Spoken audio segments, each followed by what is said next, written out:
Hello everybody, welcome back to another video.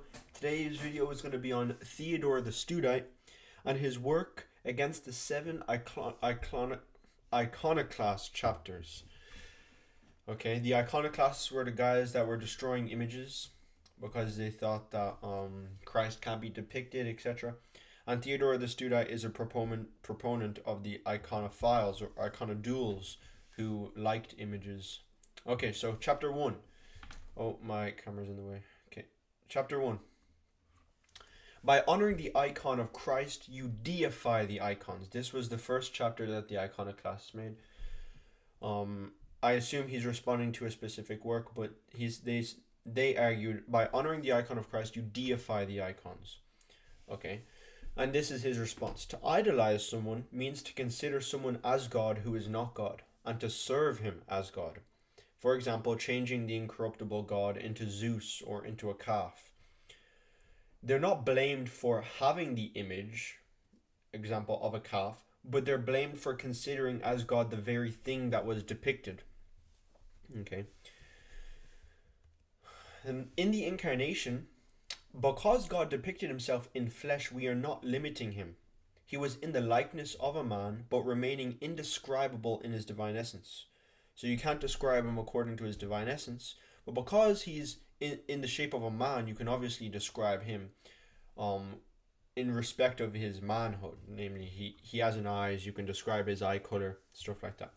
By honoring an image, we do not impiously think that we are worshipping the substance of the image, but rather the person depicted. So obviously, the image has a substance, but Theodore the Studite says we are by no means worshipping the image, but rather the person depicted in the image. This is where the idea of through a window, the icons are like a window, because if you think about it, when you're looking at a window, you can either look through the window or look at the window. You can just focus at the window, and then everything behind the window becomes like blurry because you're not focusing on the things that are behind. And so that's the same. I guess you can focus just on the image and not look at what's behind, and then you would be worshiping the image, and that's idolatry. But you can worship the image insofar as you are looking through the image to the person depicted. So by that you are honoring the person depicted through this icon, which is like a window. And Theodore the Studite, to finish the first chapter, he says, since the prototype shares in likeness with the image, the power and the glory is one. Because this is what St. Basil says in his On the Holy Spirit. He says that, okay, if the king and his image, they share the same likeness, so they share the same power. It's not two persons of the king, but it's just one person, so it has to be the same power, same glory, etc. The iconoclasts say that he is indescribable and cannot be depicted, but they forget that Christ became a man, and man by nature is describable. So Christ is also describable and depictable. So if he's describable, if you can describe Christ, say, okay, he has 2 hands, I'm describing him, 2 hands, 2 feet. Well, by definition, I can depict that also. Okay. Chapter 2. Why don't the Gospels mention the depiction of Christ? He says, let us prove by comparison. In one place, Peter says to Christ, if you are there, command me to come to you on the waters. He walked on the ship and he got back on the ship. And so Theodore argues, okay, from this text specifically, it doesn't explicitly say that he walked on the water to get back to the ship, but it expresses it indirectly. Yeah, so he's showing that, okay, and everybody kind of agrees with this, that nothing has to be explicitly stated. For example, the Trinity is not explicitly stated, but it's very implicitly stated. There's no word Trinity, but the concept is there. Continued. Everywhere there is Christ, there is an image, because where an archetype is present, obviously an image is related to it. For example, Caesar had an image. Caesar was human. Therefore, Christ and the saints have an image that can be depicted also. Theodore, in his other works, he argues that everybody has an image.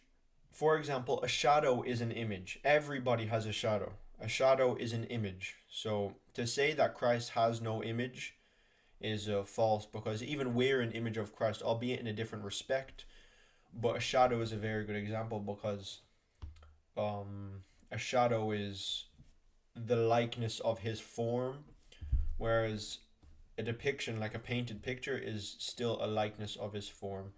Again, albeit one is natural because the sun, and one is voluntary. But yeah, there is no image of a man in heaven, but there is of a cross. Then it is necessary to honor it. By heaven, they mean in the sky. So, so like you even see like Justin Martyr and people like this, they argue the cross is so important, because they're like, look, you can see a cross in everything. In a man, you can see a cross in his bone structure, in the sky, on a ship's sails, etc. And the iconoclast thing is, okay, the cross is in heaven, so we should honor it, but there's no image of a man, so we shouldn't honor it. And Theodore argues, God depicted the cross in heaven by means of the stars, and represented himself on earth in the creature of Adam, who is a type of the future. But this image was not used for worship, namely the cross and the stars, because the prototype was not considered sacred. So at that time, the cross wasn't sacred at all. There was no, in fact, it was the opposite, because it was used for crucifixion. I mean, not all the way back in Moses' time, but you get it. However, after Christ suffered on the cross, then the cross became venerable and salvific. So the cross should not be given veneration because it is in heaven, but because it is the life-giving tree which was sanctified by the fact that Christ was nailed to it. So that's his answer. Is like, it doesn't matter if it's in heaven or not. It matters Christ's action. Chapter 4. Those who say that the priest seals infants using the cross instead of an icon. So, yeah. And this is actually quite interesting.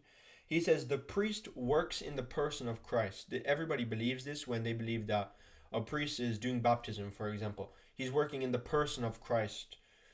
And therefore, the priest, as the image of Christ, since he's working in the person of Christ, should use the image of the cross, because Christ and the cross.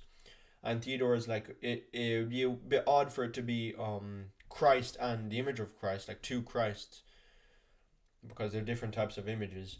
But it's proper to be Christ and the cross. For image and image are one and the same in respect of resemblance, performs the salvation of the child. And so here too, the priestly dignity is understood as the image of Christ. So obviously, here it'd be the priestly dignity, which is the image of Christ in the person of the priest when he's sealing the infants. Chapter 5 now. The image of the cross, but not an icon, drives away passion and demons in himself. Okay. So here, he basically argues for the type of image. So believers are conformed to the image of Christ. That's even in 2 Corinthians 3. The spiritual image is not about physical resemblance, so it is spiritual. So obviously we're not being likened to the physical image of Christ. It's rather a spiritual image. However, there is also a physical image of Christ, as Christ has a human form which should be depicted, or could be depicted. The spiritual and physical image are distinct clearly. So yeah, this is pretty obvious. And once again, a physical image, an example of that would be a shadow. And likewise for the cross. There's many verses. I am crucified with Christ. Take your cross and follow me. These do not refer to a literal cross. He's not telling everybody to pick up a cross, but he's saying it in a spiritual manner. So these verses refer to the inner man, like these ones. Being conformed to the image of Christ. Your inner man is being conformed, not your outer man. Okay, now get to the more technical side of it. So the theologian is St. Gregory Nazianzus, St. Gregory the theologian. And in his works he says, that which is venerated is indescribable.